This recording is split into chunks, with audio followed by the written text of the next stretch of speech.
Good morning, guys, and it's an early morning Sunday drive. And look at Mango Avenue now. So it's post Sinulog and pre-Valentine drive, and we are, checking out, the parade route of Sinulog. We've been here, a couple of times, especially during the Sinulog season.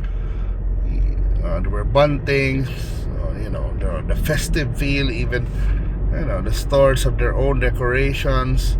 But today, ni Dagway, diba? This is post Basyang as well. We had Basyang last Friday, and today is a Sunday. Ni Dagway today. So that's BDO, by the way, the big building that you're seeing. The tall building.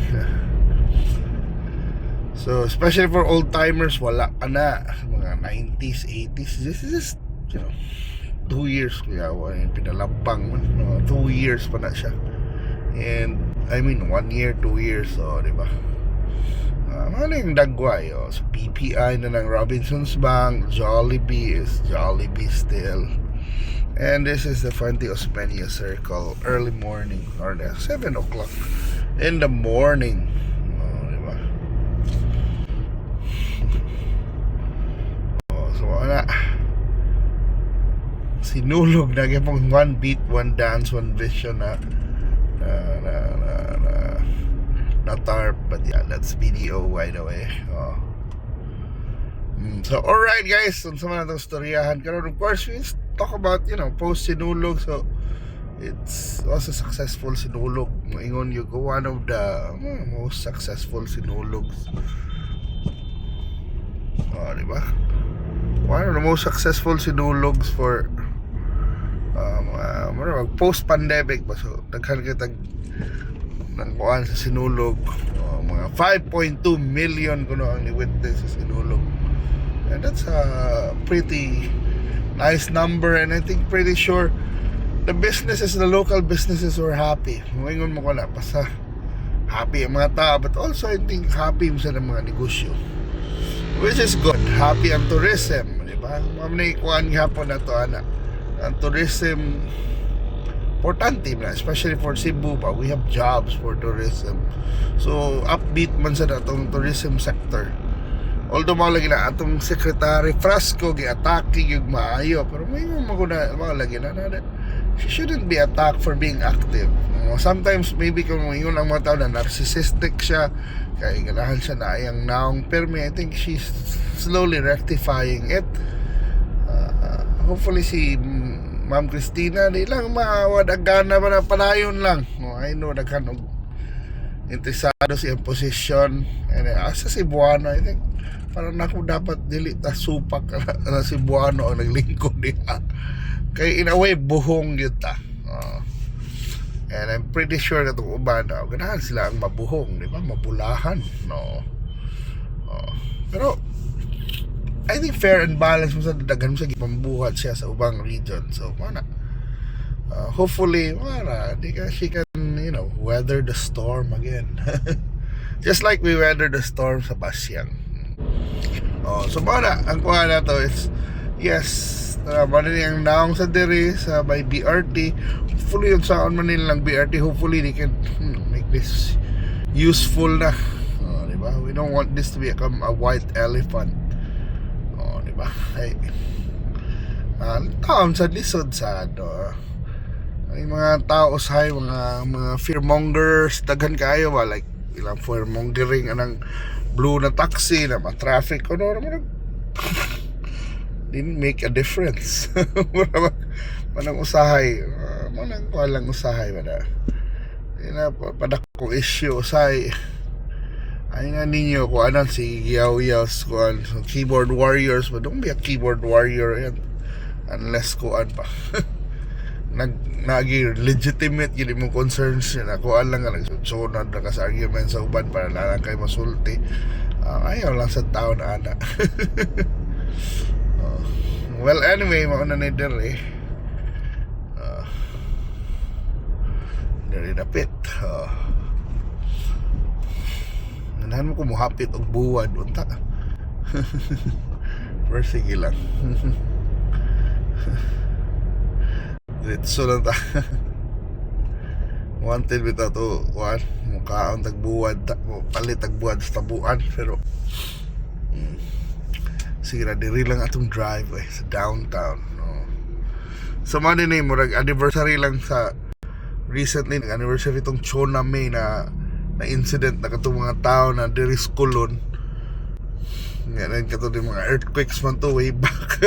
nagan pa dong sa bukid that's in a way funny but karon funny na lang pero kato daghan yung dalisang atong panahon na they panic they thought there was a tsunami tsunami coming from the from the port area and the waters they say is in Colon already. That's what made people run and some even run towards the mountains headed towards mga Marco Polo dito na nanaka sila and I have a cousin din na ni sakatan sa ato pinlawag na ako na kumusta ko na unsa na ko ni ko ha nasya ako ano naman kas atop diba because of the tsunami incident maray kuhan about mga false news ba and false info na sometimes makes us panic na dapat dili ka dapat mag-ingana.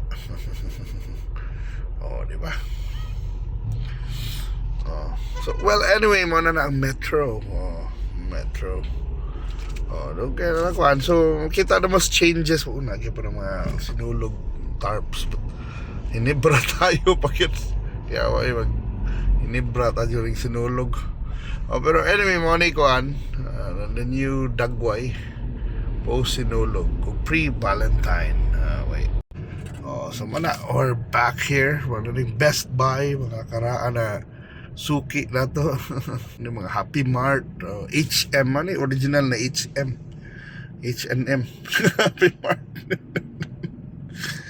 anyway muna kuha lang kayo na mga silly jokes na to but we're in Osmeña Boulevard going towards Santo Niño but sarado na ang Santo Niño na road on a Sunday daghang manimbasan but we will pass by gihapon.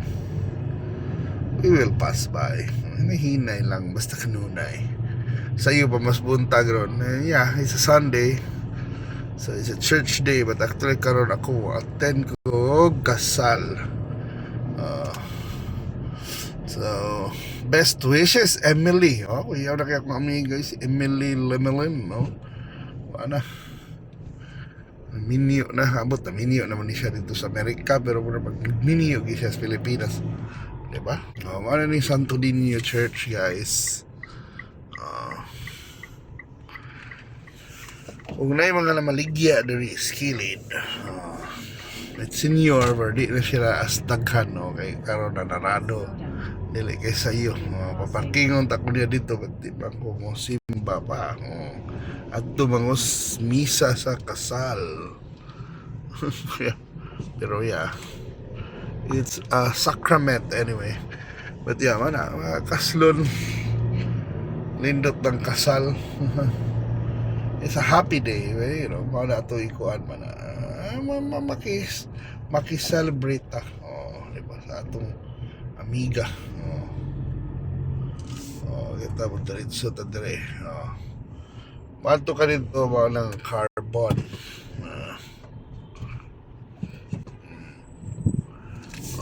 diba pero kita tas SRP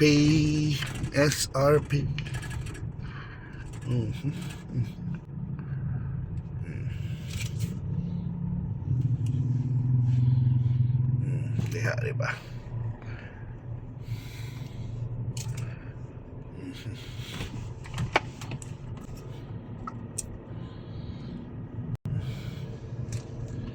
and muna this is how it looks like. This is Cebu on a Sunday morning nga mo balik na this regular programming and muna walang na don't forget to thank God gihapon sa imong mga blessings na nadawat because it's always been hindi ta lisod kayong life kung diba nagito yung mga prayers, nagito yung mga problems pero that's just normal, nalaban lang ta And anyway, mga netong parting shot, and thank you so much for watching, guys. And this is Cebu on February 8, 2025. So hapit na Ash Wednesday, by the way, and appeal sa Dutch Valentine's, Chinese New Year, o Ash Wednesday. So Lenten season na pa dong. So let me know kung sa man yung i-give up sa Lenten season. Diba? And thank you so much for watching. Bye.